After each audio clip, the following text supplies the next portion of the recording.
और इस पावन दिन On this blessed day, the National Democratic Alliance is certain to form the third consecutive government. Prime Minister Narendra Modi claims victory in India's general election after a surprisingly disappointing performance from his own party. Hello, I'm Anand Naidu and this is The Heat.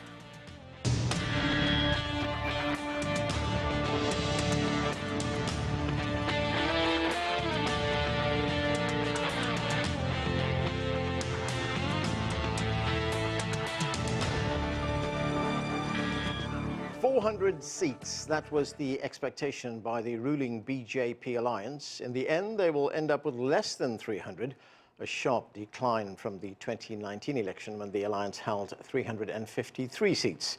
A dramatic shift in a political landscape it has dominated for the past decade. We begin with this report from CGTN's Ravinder Bawa. The BJP's ambitions of winning more than 400 seats were thwarted by an alliance of more than a dozen opposition parties. This is the third term of Prime Minister Modi and we are going to form the government, and that is more over the last 10 years of our performance based on our actions on the ground.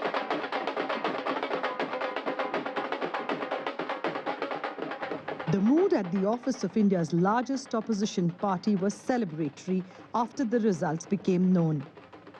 After facing defeats in many elections, this time they were in the game.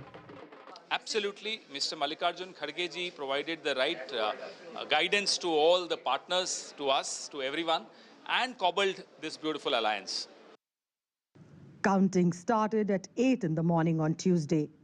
The most shocking results came from the BJP bastion state of Uttar Pradesh, which sent 80 members to the parliament. There is a clear weakening of the BJP's grip on the state. It's a moment of joy for rather the people of India. It is the people who fought this election, and this is the result which they have given it. We were expecting these numbers. With the resurgence of the opposition, the era of coalition politics is here to stay. The president will now invite the single largest party to form the government. For the BJP-led NDA, it will be important to keep their allies intact. Ravinder Bawa, CGTN, Delhi. There is much to talk about. Let's get to our panel. Tushar Gupta is an Indian political analyst. Irfan Nooruddin is a politics professor at Georgetown University, focusing on India.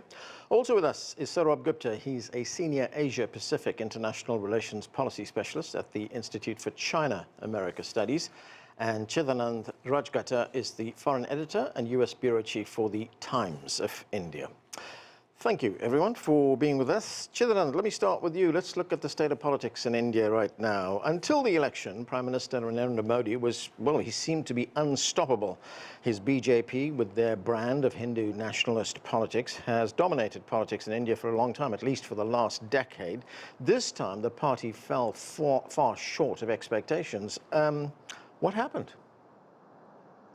Well, I think they celebrated too early, and a lot of it was management, media management, opinion poll management, exit poll management. And the people of India delivered a very resounding reality check. I think they overestimated their own performance over the last 10 years. There was a great deal of showmanship, a great deal of grandstanding. But the ground reality was very different. I've been in India for the last 5 weeks, and you could sense that, particularly in northern India, that the BJP had lost some of its mojo, some of its momentum. And a lot of issues they didn't really appeal to the people. In Uttar Pradesh, for instance, the largest state in India with the largest chunk of parliament seats, the BJP decided to push forward with, making the building of a temple to Lord Ram a big thing. And I don't think the people of Uttar Pradesh particularly cared for it. It's a very complex state. There are large sections of minorities and, oppressed classes there. And they seemed not excited by the Ram temple. There were states where the BJP lost its momentum and, didn't focus enough on issues that were really relevant to the people. Chidanand, as you say, expectations were not met, but the Prime Minister, Narendra Modi, he remains in power. In fact, he wins a third term, and he's only the second Indian political leader to achieve that. How significant is that? It is very significant. Look, at the end of the day, he still won. His party still won. His party is still the largest political party. They did not perform as well as they had anticipated, or even as well as the last 2 terms. I mean, but they still remain. They have 240 seats, which is more than twice more than the next largest party, the Congress party, which has 99 seats. So the BJP still remains a very significant force. 1 and 2. What's very noticeable was the BJP was seen largely as a North Indian party, as a Hindi heartland party, and they have spread out. Now they're more evenly spread across India. They've made very interesting inroads, impressive inroads in southern India. Again, not as much as they expected.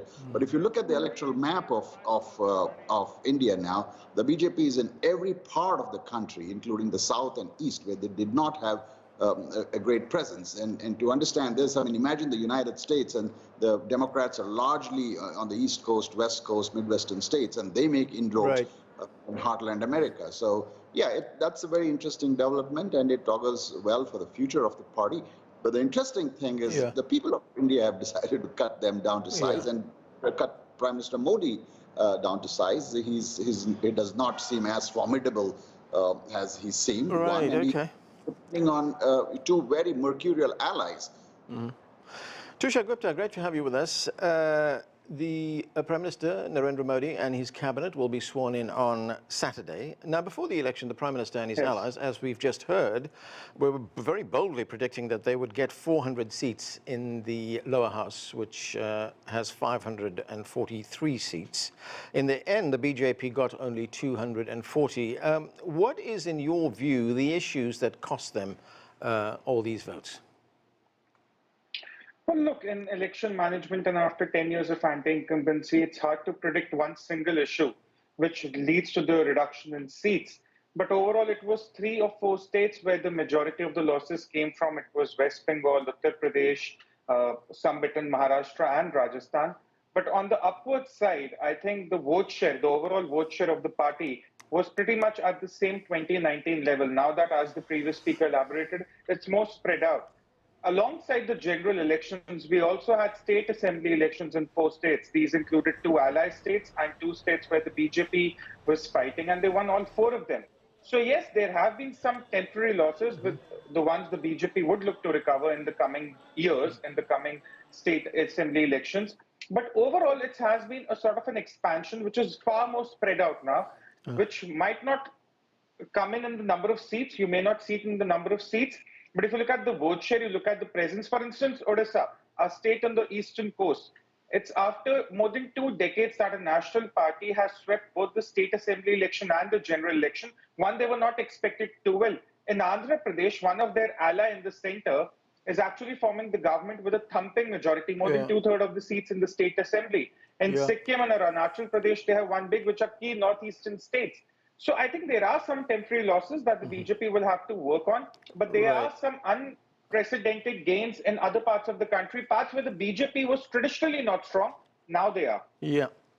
Irfan, the leaders of the main opposition, that's the Indian National Congress, they said that the BJP had actually made this election a referendum on Narendra Modi, and the setback that he was dealt by voters was, in their words, a moral loss.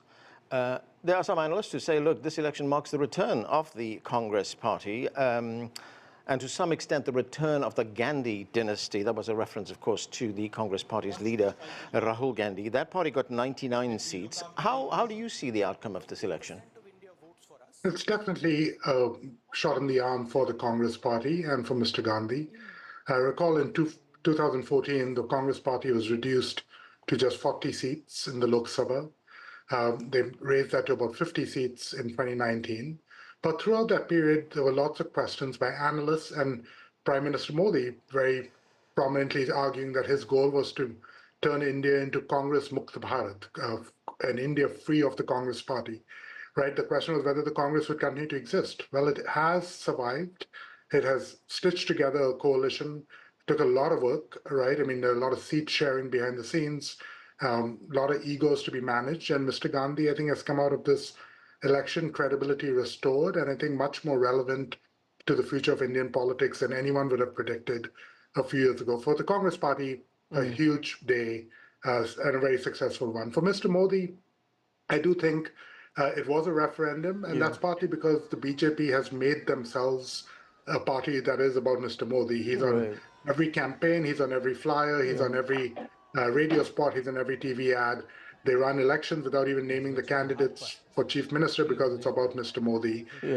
So, you know, the truth is that this was about Modi, and to the extent that, you know, the cold hard statistic is that his party lost 63 seats in parliament, and that has to be about him as well.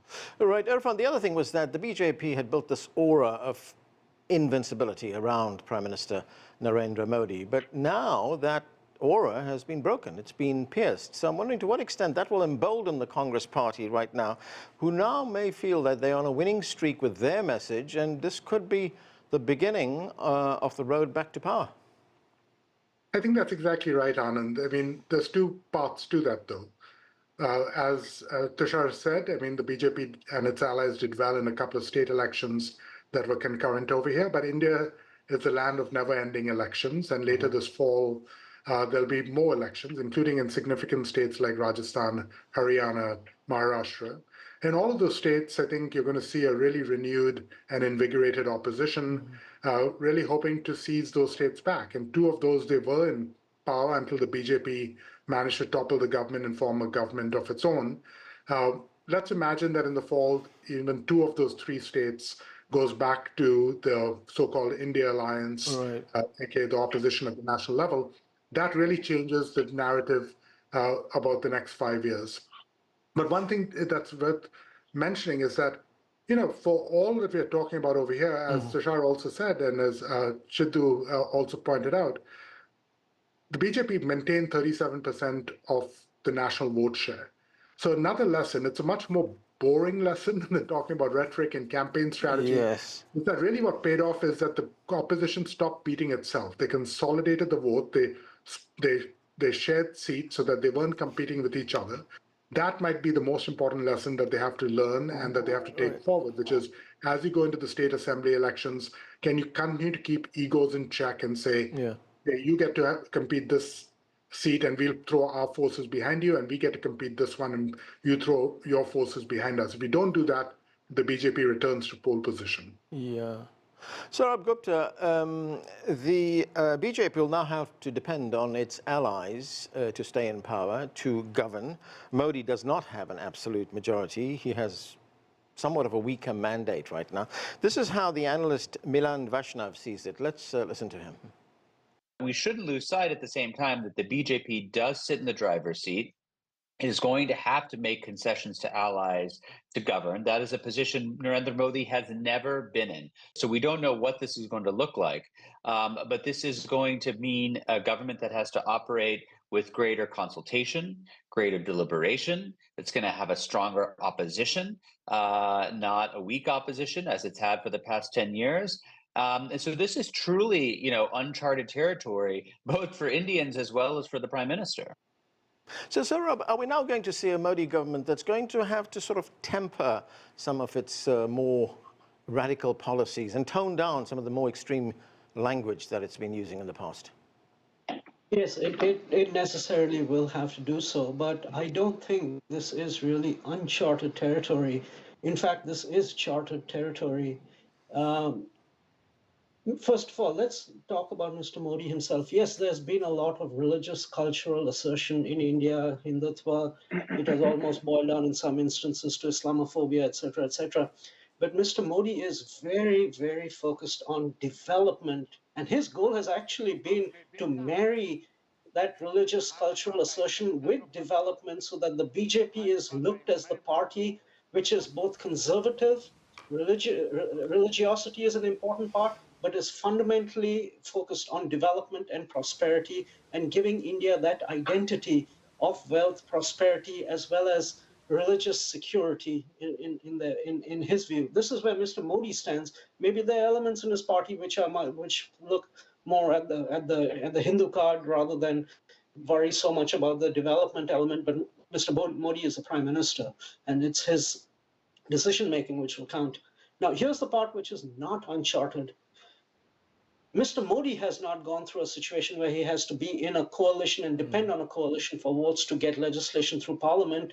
But his predecessor, Atal Bihari Vajpayee, was in a coalition where the BJP did not have a majority. This is from about 2000 to 2005. He did not have a majority. He depended on a coalition partner. The coalition partner was the same coalition partner that Mr. Modi will have. It's a pro-business partner. It's a southern state which is much more focused on business rather than on issues of religious cultural assertion.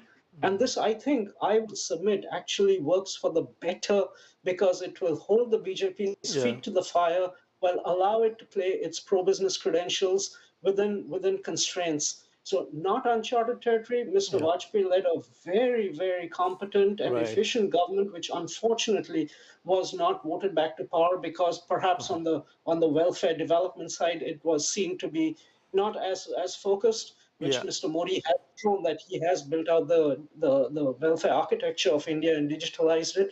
So I don't think Mr. Modi has a worry out there, but I think his feet will be held to the fire for the better. And I think the BJP and its coalition might actually come out better from this arithmetic. Okay, Chidanand, we've been talking about the election, in terms of the personalities involved, no less the towering personality of Narendra Modi himself. There's also Rahul Gandhi. But what about, the bread and butter issues, things like the economy in India, things like unemployment very high among young people. Young people played a key role in this election. To what extent did that drive voter behavior?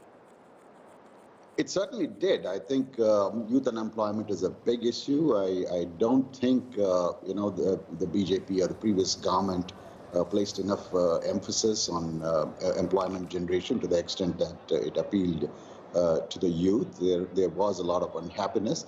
But look, I mean, in one sense, in India, it's very hard to deliver. I mean, the scale of requirement is so large that I don't think any government can meet expectation. But even so, I think the BJP kind of overpromised and underdelivered. Like I said, a lot of it was management of media, management of figures.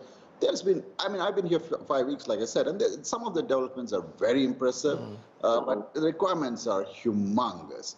One interesting thing I find, which I sense is going to happen, is because the allies Mr. Modi depends on are regional allies. One in southern India and one in sort of eastern India and Bihar. This will actually give a boost to federalism. One of the things I think that a lot of people had reservations about was Mr. Modi was seen as becoming increasingly authoritarian, with centralized powers. There are a lot of states, particularly southern states, which are resentful of losing their share of revenue driven to the northern states. And although Mr. Modi's background is that of a chief minister, and you'd expect him to have federalism in his mind and heart, I think the southern states particularly found that their powers and both political and economic powers were being kind of whittled down and passed on to the north. I think that is going to be, now that's going to be discussed to a great extent. And I think this is a good step insofar as going back to federalism. Right. I also, the previous speaker also mentioned Mr. Vajpayee. Yes, between 1998 and 2004, Mr. Vajpayee ran a very competent coalition government, but Mr. Modi is not Mr. Vajpayee, and certainly he is going to learn how to manage allies. And that is a new thing for him. Yeah, Tushar, Narendra Modi built a lot of his popularity, a lot of his power base around a particular brand of Hindu nationalist politics. I mean, this is in a country which prides itself really on its diversity, on its secularism. To what extent was the outcome of this election a repudiation of those more extreme policies, those nationalist policies? I would not think that's a fair assessment. I don't think Modi's popularity is because of his unapologetic defense or him wearing his religion on his sleeves. I think the people are proud of it. What you need to understand, Modi's popularity is because of the tangible delivery of development infrastructure he's given in the rural areas. It started with the JAM Trinity, or so we call it in India, which is the Jan Dhan Aadhaar Mobile. It moved on to digital payments and then an entire digital public infrastructure, which has ensured socio-economic inclusion for the people in the villages. I'll give an example. We have these self-help groups for women in villages, and we have over 1 crore women who are now earning more than rupees 1 lakh a year, which is quite a high income in the rural areas, and they're willing to pay 2 crore more. So when someone analyzes India from the outside, or perhaps from a Western lens, they need to understand that the rural infrastructure in India has gone a massive overhaul in the last 10 years. And that is what forms the basis of Narendra Modi's popularity. If you want to talk about the Ram Temple happened in 2024. Between 2014 and 2024, Narendra Modi has been winning election after election. I mean, after 2022 also, after 2 years of the pandemic, he swept the state assembly elections in March 22, which included Uttar Pradesh. So I think when you look at Narendra Modi's popularity as a prime minister, it has more to do with the delivery. So we call it Labharthi, the Labharthi voter in India, and it's nothing to do with the religious attribution. Right. Irfan, talking about Narendra Modi's achievements over the past 10 years, I mean, he swept to power in 2014 on a promise of economic development. Also, he said he would crack down on corruption. But let's look at some of the numbers. India is now the world's 5th largest economy, and it jumped 5 places on world economy rankings in the 10 years that Narendra Modi has been in power. He spent billions on connectivity in India, also on infrastructure. He also said he wants India to be a manufacturing hub. Why wasn't he able to sell that to the voters? Because he didn't deliver on most of what he just said, Anand. Yeah. I mean, the economy has grown. That is certainly true. The secular trends for that have been in place going back to the mid-1990s. But the truth is that jobs crisis is tremendous. The GDP numbers, including economists from all stripes, including his own former chief economic advisor, say probably should not be trusted because of what the stats departments have done to the time series. It doesn't just that India hasn't been growing, it just probably hasn't been growing at the rate that the government would like to claim it's been growing. And inequality is high. So you can, in a country of 1.4 billion, you can generate all sorts of gaudy numbers on the back.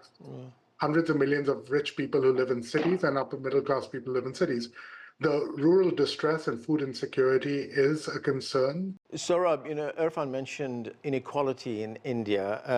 There was a report recently in Time magazine. It reported actually on a study that was done by the World Inequality Lab and said, quote, and this is the quote, "The present-day golden era of Indian billionaires has produced soaring income inequality in India." And it went on to say that the gap between India's rich and poor is now so wide that by some measures, the distribution of income in India was more equitable under British colonialism than it is now. I mean, that's a pretty serious indictment there. Do you think there are going to be any serious efforts made to close that gap? Let me focus on 2 dimensions with regard to your question. Yes, there is this case of India becoming a kind of oligarchy in some respects. The business oligarchs and competition in many business industrial sectors has reduced. This is part and parcel of trying to be a pro-business prime minister and a pro-business party. But somewhere in the process of trying to become pro-business, Mr. Modi and the BJP have been a little too cozy with capitalists, Indian capitalists, at the expense of Indian capitalism. And I think there is an area where I think Mr. Modi does need to introspect out here and try to create a more level playing field and a more competitive playing field, which will be good for India's long-term growth. The other area, the other dimension here, which boils into inequality, but something which predates Mr. Modi, and so it's not on his shoulders only, is that India has never been able to create that manufacturing base which can take advantage of its labor endowments. Much of the development and the good GDP numbers, and yes, some of them, the numbers might be a little exaggerated, but they are good numbers. Let's give credit to the party and to the Prime Minister on that front. But the problem is much of that GDP is very capital intensive created. It's not employment intensive. And therefore, we have this divergence where the numbers are good and GDP looks good outwardly, but it's not boiling down at the ground level to really employment and jobs And Mr. Modi has made efforts out here in terms of labor reform and ag reform, and he has been stymied. And I'm hoping that with a coalition partner, which is as pro-business as him, Mr. Modi will cut back some of his support for Indian capitalists, support Indian capitalism, and continue with structural reform, which will be good for the country in the longer term. Right, Chidanand, I've just got a couple of minutes left. And one final point, the Indian political scientist Pratap Mehta, he wrote a piece, an op-ed piece in the Indian Express newspaper, and he said, and I'm quoting him here, "The election portends a radical realignment of Indian politics on several dimensions. In the first instance, it restores a finer balance of power between different political parties." Now, how is that likely to play out in actual policies that will be unfolding over the next few years in India? Right. So, like I said, I mean, Mr. Modi and his party are dependent on two very mercurial allies. They're both regional allies, and the first thing I sense happening is greater federalism.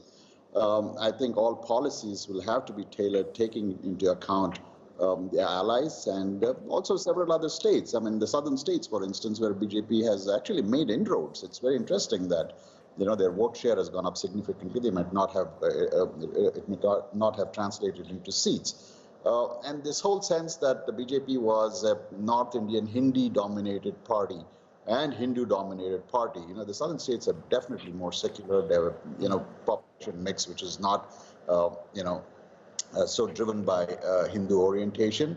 So both politically and economically, I think he has to heed, a greater sense. So I think it will temper the BJP's drive towards building a Hindu nation, a Hindu Rashtra, and it will also, diminish some of the authoritarian tendencies that one saw in Mr. Modi. I mean, I think there was recognition across the world that he was becoming increasingly powerful, and he used to strut around world stage. And although he has won a third term, I think he will be a more responsive prime minister, and who has to listen to all of India and not just North India. Okay, and that is where we have to leave it. Thank you to all of you for being with us. And that is it for this edition of The Heat. I'm Anand Naidu in Washington, D.C.